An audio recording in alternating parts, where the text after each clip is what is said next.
Hola, ¿qué tal? Muy buenos días, muy buenas tardes. Vamos a dar inicio a esta nueva sesión de la asignatura Política Criminal en México, de la maestría en Criminología de la Universidad Autónoma de Querétaro. La sesión de hoy corresponde a la unidad 5. Revisaremos los ámbitos de la política criminal y el estado actual que guardan en México. Los objetivos de esta unidad en términos generales es que ustedes al término de esta sesión pues identifiquen los principales ámbitos de política criminal, cuáles son sus alcances, cuáles son las fuentes normativas, los actores que participan en cada uno de estos ámbitos, las principales decisiones que se toman y la idea también es un poco acercarnos, ¿no? A cuál es el estado actual de cada uno de los ámbitos. Conforme vamos haciendo la presentación, también permitiremos que ustedes se acerquen a el conocimiento, aunque sea, digamos, muy inicial, sobre el estado que guarda la política criminal en el estado de Querétaro. Pues los ámbitos de política criminal, digamos, en términos tradicionales, los reconocidos hasta el día de hoy, son estos seis ámbitos. El primero tiene que ver con la prevención del delito y con las funciones de seguridad del Estado. El segundo ámbito, se relaciona con la procuración de justicia, con la persecución de los delitos. El tercer ámbito tiene que ver con la impartición de la justicia penal, mientras que el cuarto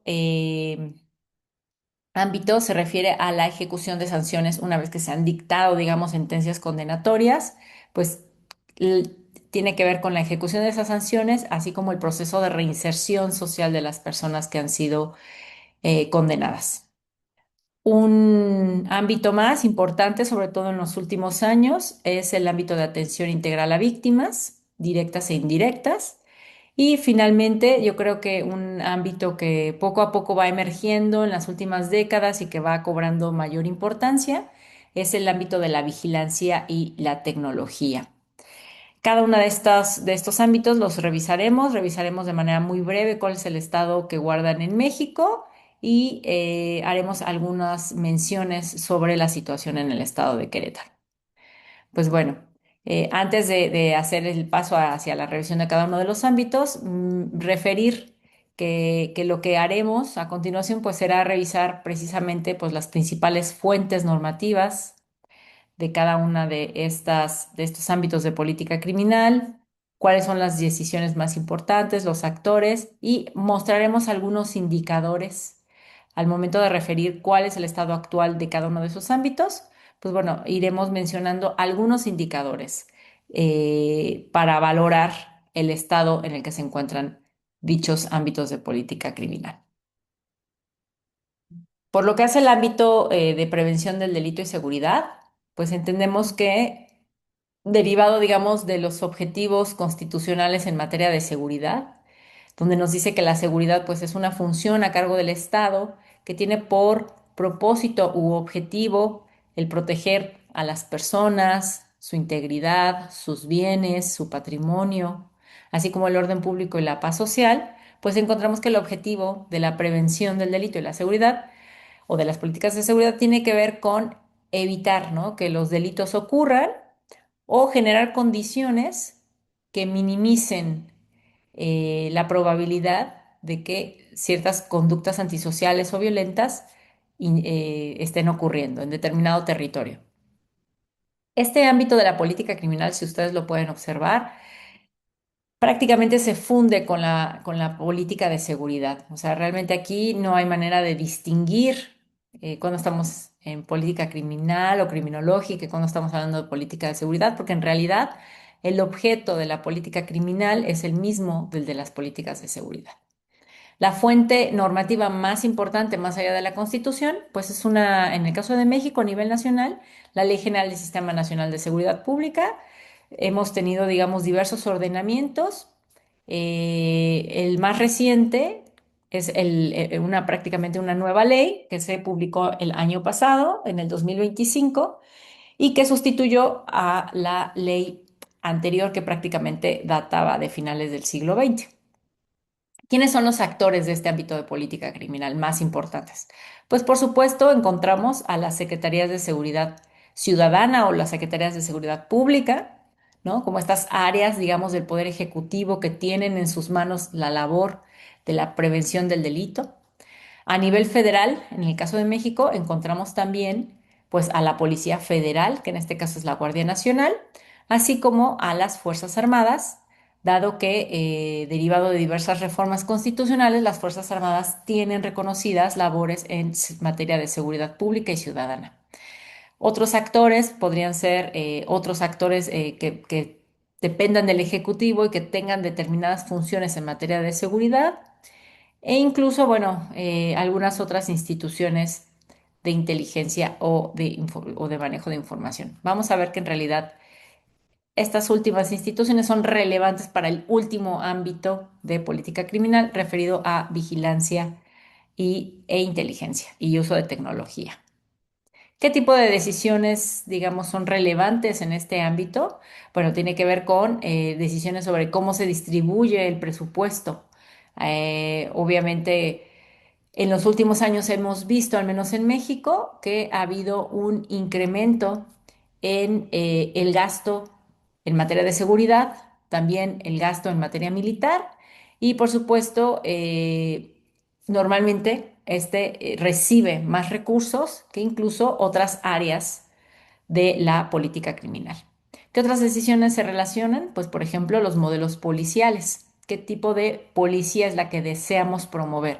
En el caso de México, tenemos la denominada justicia cívica, que se conecta con un modelo de policía de proximidad y que en otros países se conoce como policía comunitaria. También entran aquí pues todas las decisiones que tengan que ver con cómo prevenimos a nivel social la violencia. Por supuesto también todas las decisiones sobre el uso de la fuerza, si la vemos como un primer recurso o como un último recurso. Y aquellas estrategias de coordinación intergubernamental que en el caso de México es definitivamente importante, puesto que tenemos un país que es federal, en el que contamos con policías a nivel municipal, policías a nivel estatal y policías a nivel federal, que tienen que coordinarse según lo establece la Ley General del Sistema Nacional de Seguridad Pública. Entonces, bueno, todo lo que tenga que ver con la coordinación y con la colaboración son aspectos fundamentales. ¿Cuál es el estado actual? Pues miren, rescaté información de algunos informes, tanto internacionales como nacionales, y el caso, por ejemplo, del índice de paz, en el caso de México, ¿no? Que es un índice que se publicó recientemente en el 2026, pero que tiene información del 2025, pues bueno, se observa que hay una mejora global en el índice de paz, ¿no? De un incremento del 5,1%, que básicamente es como el mayor aumento que se ha visto desde el 2015, que fue el primer año en que se comenzó a hacer este índice, pues bueno, es una mejora sustantiva. Sin embargo, se advierte que estas luchas que existen hoy día entre carteles importantes, como es el caso del cartel de Sinaloa, entre las facciones de los Chapitos y los Mayitos, así como a partir, digamos, del descabezamiento del cártel Jalisco Nueva Generación, pues se generan escenarios en los que se van fragmentando y atomizando los carteles y las implicaciones que ello puede conllevar para efectos de pues que comiencen, digamos, nuevamente luchas por el control de esos carteles, evidentemente luchas por control territorial, que tiene inmediatamente efectos en el incremento de los niveles de violencia. Ese mismo índice nos dice que para el 2025 la violencia que, digamos, vivió México desde diversas ópticas, especialmente a través de los delitos, de los homicidios, etcétera, pues le costó al país más o menos lo que representa el 11% del Producto Interno Bruto. Entonces, bueno, obviamente esta cifra es importante porque pone de relieve, pues, que al final del día la violencia tiene un impacto económico importante y, por supuesto, un impacto en la vida de las personas. Otro,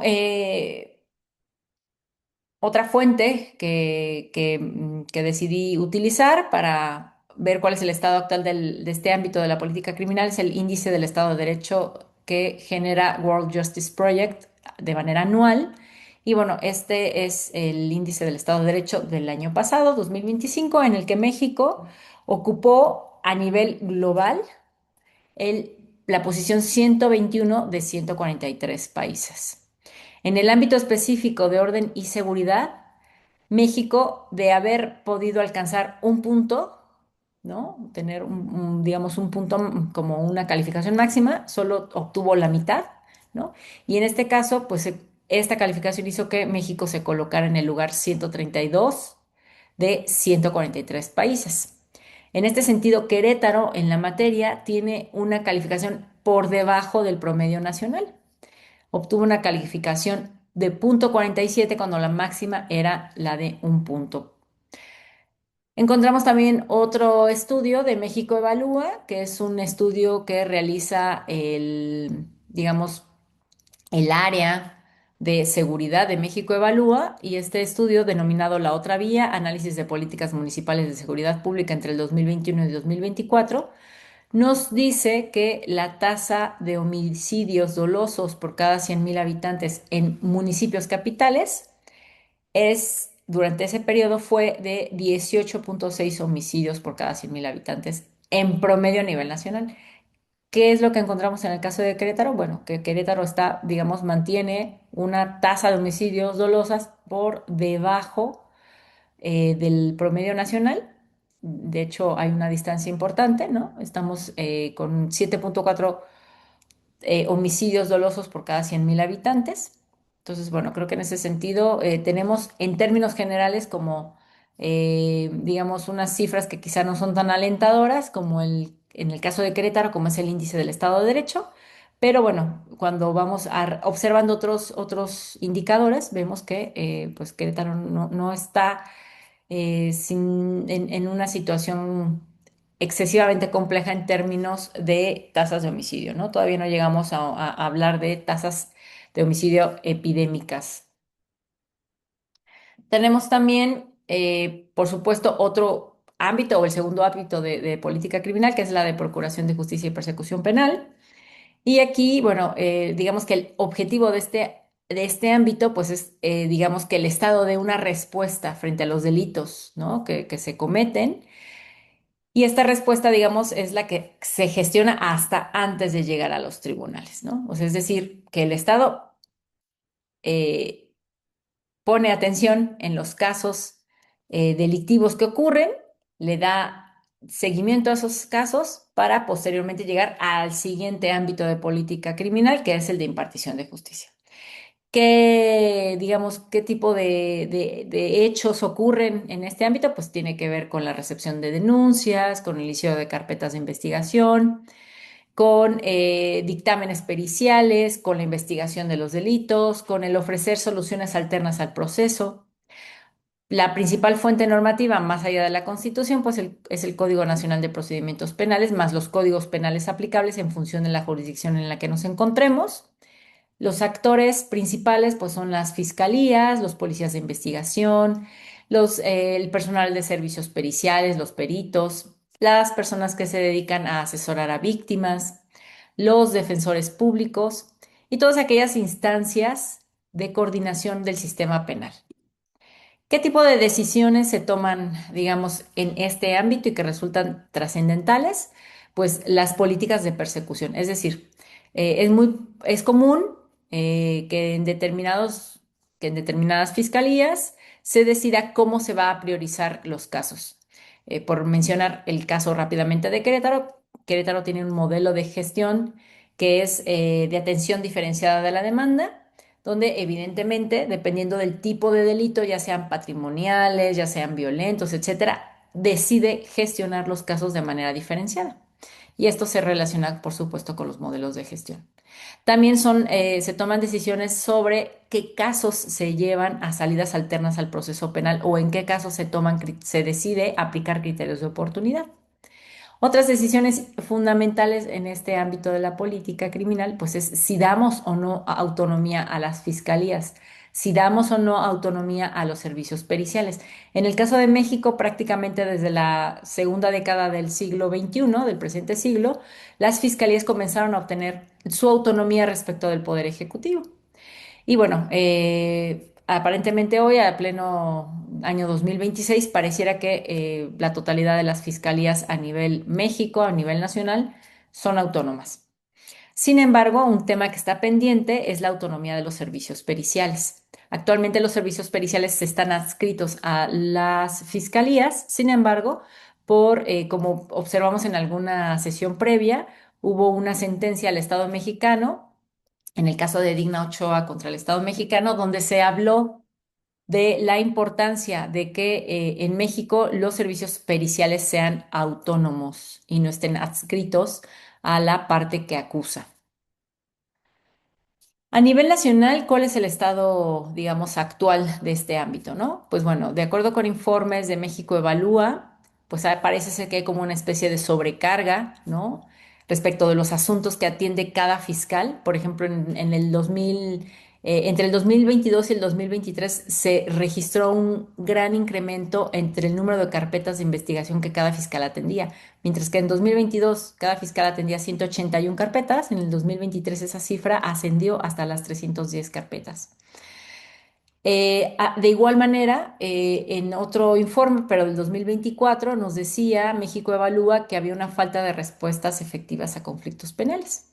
Y es que solo el 10,58% de casos que son conocidos por la Fiscalía se resuelven de forma efectiva, es decir, mediante soluciones efectivas. Y por soluciones efectivas entendemos no solo la sentencia que se puede dictar en un proceso penal al término de un juicio, sino también otras soluciones alternas como la suspensión condicional del proceso, como los acuerdos reparatorios o incluso cuando se hacen desestimaciones, pues esas son, digamos, soluciones efectivas. Por alguna razón se está desestimando el caso.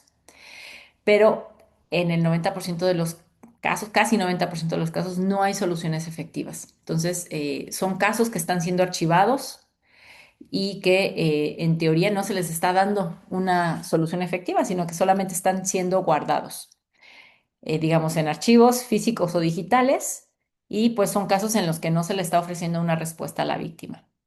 ¿Qué es lo que se puede decir de Querétaro en este sentido?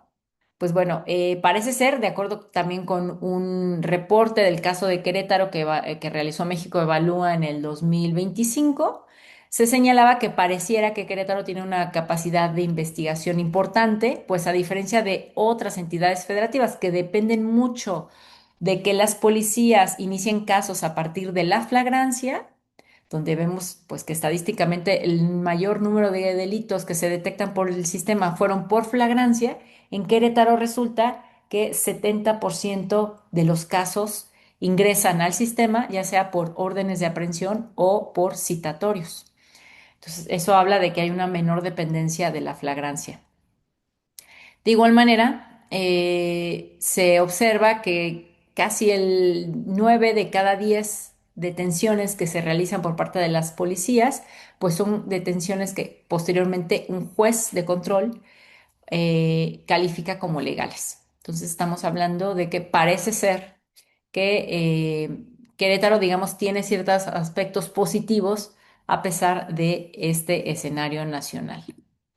Luego nos vamos al ámbito de impartición de justicia, que básicamente, digamos, es el ámbito de la política criminal que tiene que ver con aquellos asuntos penales que están siendo resueltos ante los tribunales, donde el objetivo es, pues, resolver esos conflictos penales, ¿no? No solamente resolverlos, sino hacerlo con apego a los derechos de las partes involucradas, con arreglo a las garantías procesales y a los principios de derecho.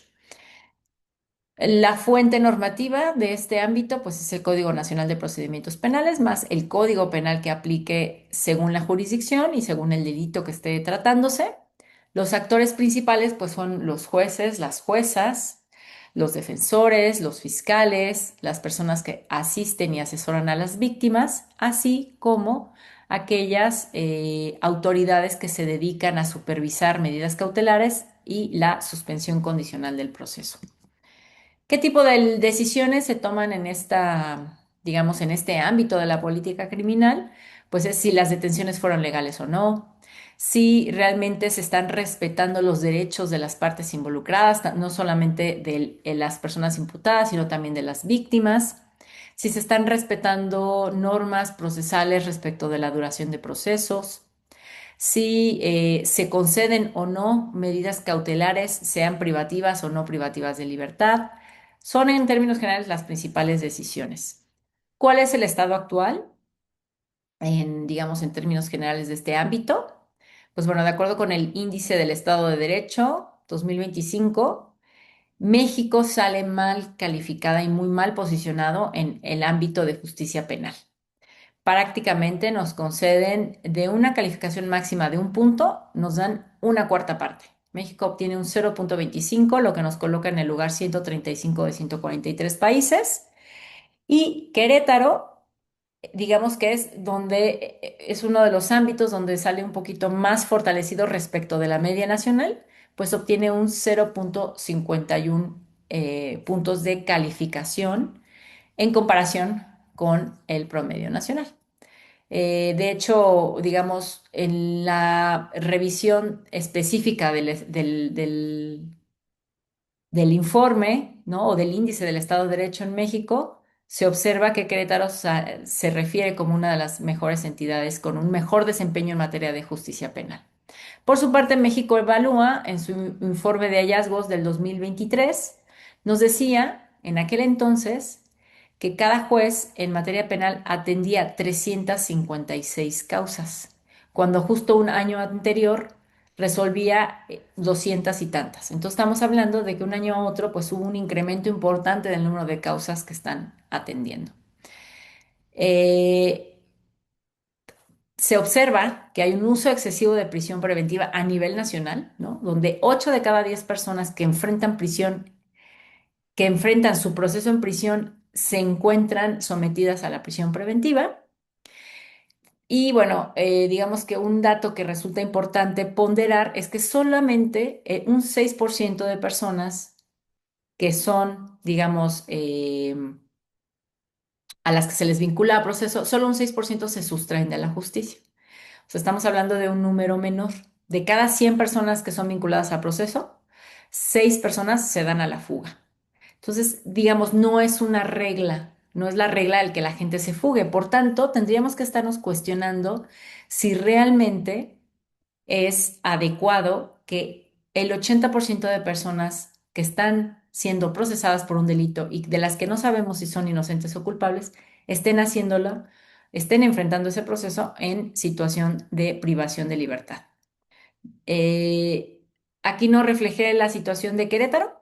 Sin embargo, bueno, derivado del reporte Querétaro 2025 de México Evalúa, se mencionó que precisamente los jueces, las juezas, en el estado de Querétaro tienen un sistema de gestión que al menos al día de hoy o al 2025 les había permitido gestionar de manera eficiente los casos, pues no tienen rezagos importantes.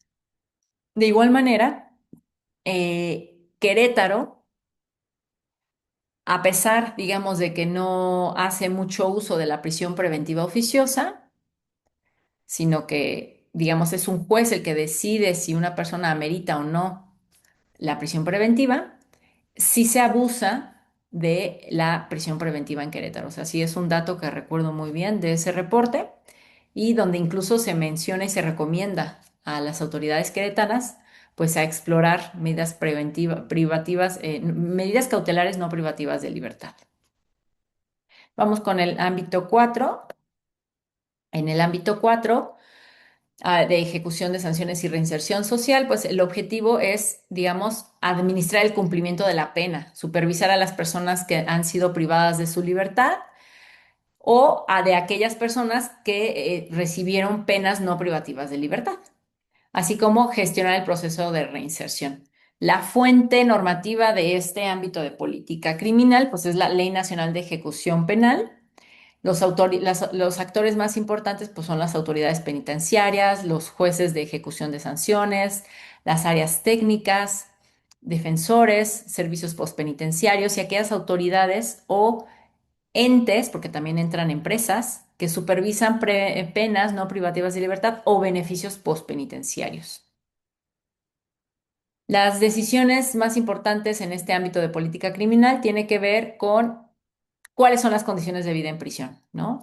Con cómo gestionamos el hacinamiento, la sobrepoblación, con qué tanto hacemos uso o no de la prisión preventiva, con de qué manera ofrecemos a las personas privadas de libertad y que están cumpliendo una sentencia programas que tengan una capacidad real de reinsertarles una vez que egresen de la prisión. Parece ser que, bueno, estas son las decisiones más importantes. Y el estado actual de la materia, al menos a nivel nacional, observábamos que, de acuerdo con México Evalúa, en el 2022 había, ¿no? Más de 1,000 personas en prisión preventiva, es decir, personas que todavía no se les dictaba sentencia condenatoria y que ya habían estado en esa condición más de 2 años. Y esto, pues, contradice lo previsto en la propia Constitución, ¿no? También se encontró en el 2022 que por cada custodio hay 11 personas privadas de libertad. Entonces, bueno, esto habla también de los recursos humanos y de la dotación que tienen las instituciones, pues para lidiar con aspectos como el autogobierno, con los motines, etcétera. El Índice de Paz de México 2026, es decir, aquel que ya he referido en los anteriores ámbitos y que rescata datos del 2025, alude precisamente a cómo la población encarcelada ha tenido un incremento importante desde la llegada de la presidenta Sheinbaum en México, que fue en octubre del 2024. De octubre del 2024 a 2025 se observó un incremento de un 8% de la población penitenciaria. Esto es importante porque en muy poco tiempo pues vemos un incremento, digamos, notable, sustantivo de la población encarcelada. Y es necesario revisar pues si se están cumpliendo condiciones mínimas de calidad de vida en esos centros de privación de libertad. ¿Cómo está Querétaro en la materia? Pues bueno, de acuerdo con el diagnóstico de supervisión penitenciaria que elabora la Comisión Nacional de Derechos Humanos, colocó en el 2024 a Querétaro como el estado mejor calificado con una calificación de 9.1 respecto de una calificación máxima de 10. El punto que salió peor calificado es aquel que se refiere a los aspectos que garantizan una estancia digna para las personas privadas de libertad.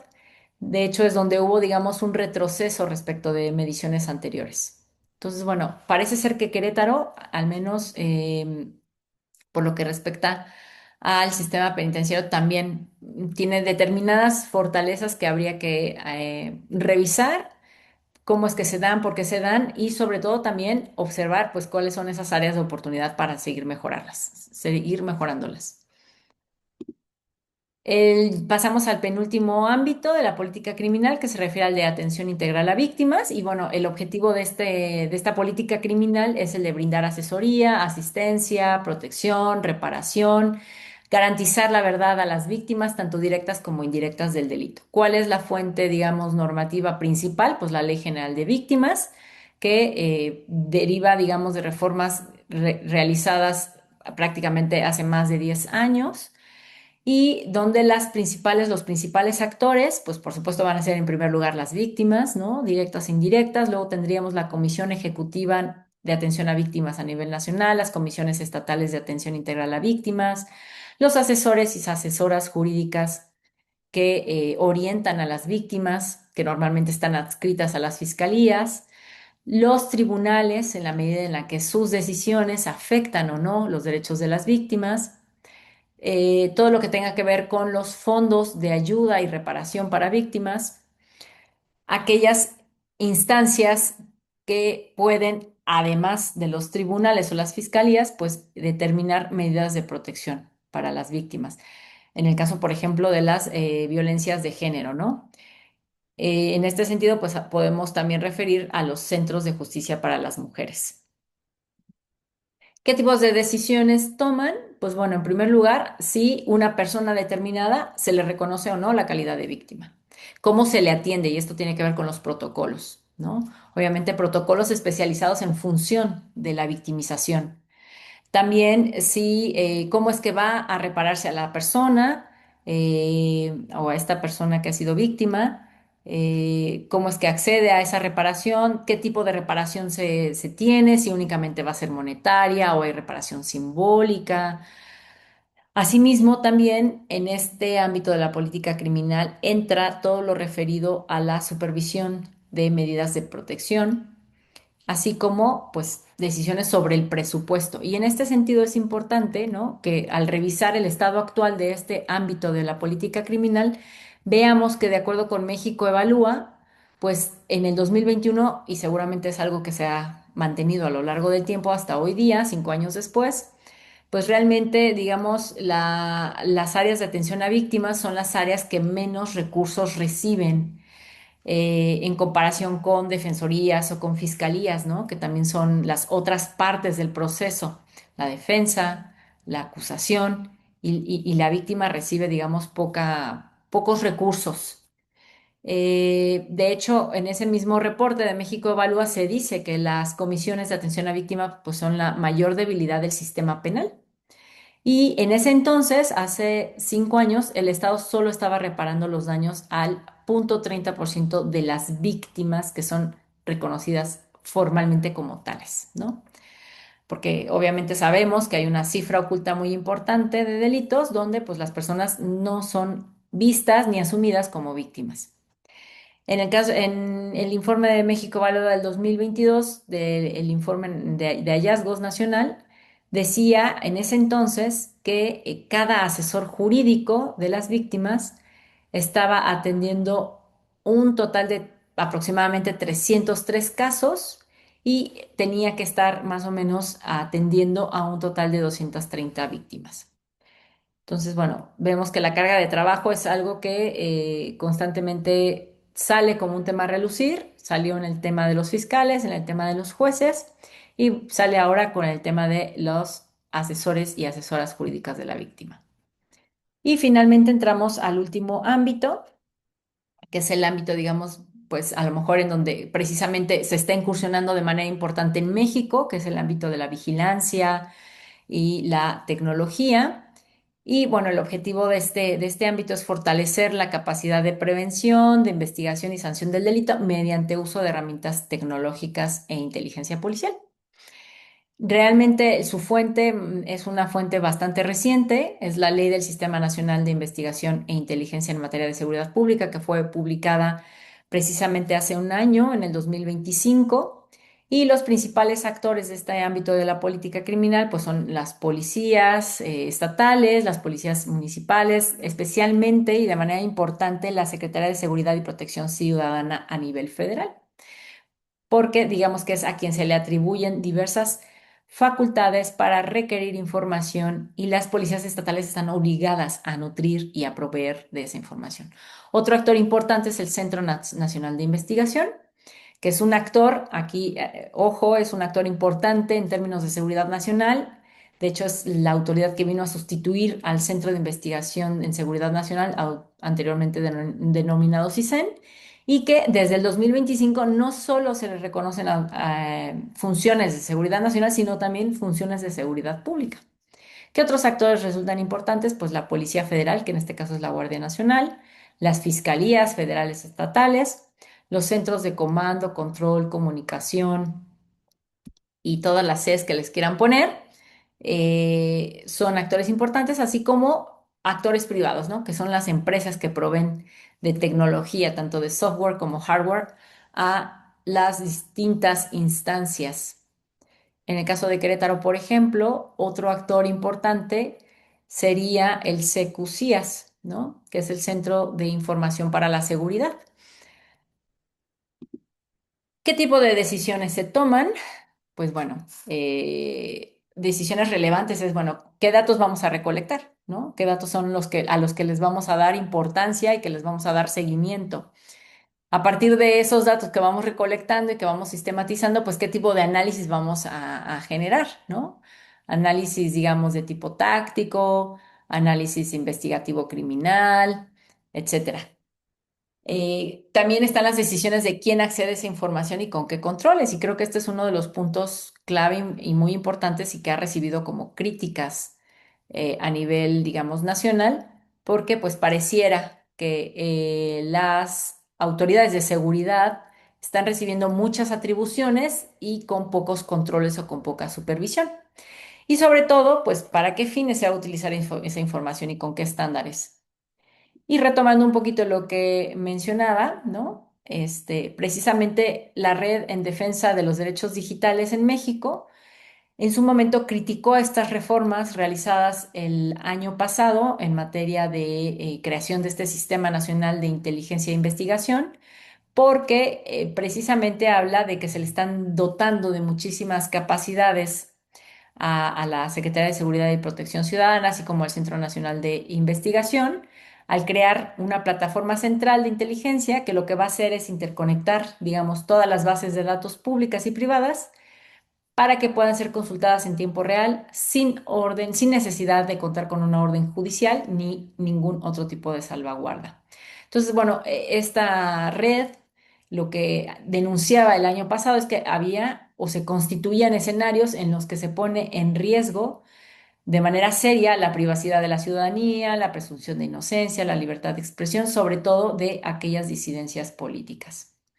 ¿Qué es lo que pasa en Querétaro? Bueno, como mencioné hace unos instantes, tenemos al CECUCIAS, ¿no? Al Centro de Información y Análisis para la Seguridad. Y digamos que en este sentido, esta instancia es la que administra y coordina la existencia de un sistema informático único que se considera como un activo muy importante del sistema penal en Querétaro y que permite que todas las autoridades involucradas en el sistema penal estén interconectadas en un mismo sistema y que cada una de ellas pueda cargar información de acuerdo con distintos permisos y de igual manera solo pueden acceder a cierto tipo de información. Y la idea es que este sistema pues permite tener la trazabilidad, digamos, de los casos que ingresan al sistema penal, de conocer en qué fase se encuentran, obviamente de conocer aspectos de la gestión de ese caso, ¿no? Tiempos, aspectos de tramitación que están pendientes, etcétera. Y no solo permite, digamos, monitorear casos de manera individual o a nivel macro, sino también que permite valorar y evaluar el desempeño de las autoridades. Pues bueno, ya para ir, digamos, cerrando, ¿qué es lo que observamos en el caso de México en estos ámbitos de la política criminal? Pues que al menos los 6 ámbitos de política criminal existen en México, ¿no? Que si bien existen, pero su articulación es débil, o sea, hay muchas áreas en las que aún está, digamos, em, carentes de coordinación o de colaboración, autoridades que quizá tienen que ver en labores similares, ¿no? O que se entrecruzan en algún punto. Y también es importante revelar o referir cosas que ya, pues en realidad no son nuevas, pero que refuerzan un poco lo que, críticas que se han hecho de manera previa. El hecho de que en México se promueve más la reacción, es decir, el castigo, ¿no? Que la prevención y la atención integral a víctimas es un tema importante. La realidad es que hasta hoy día, pues estos ámbitos han sido trabajados, digamos, como si fueran compartimentos estancos, sin conexión entre sí.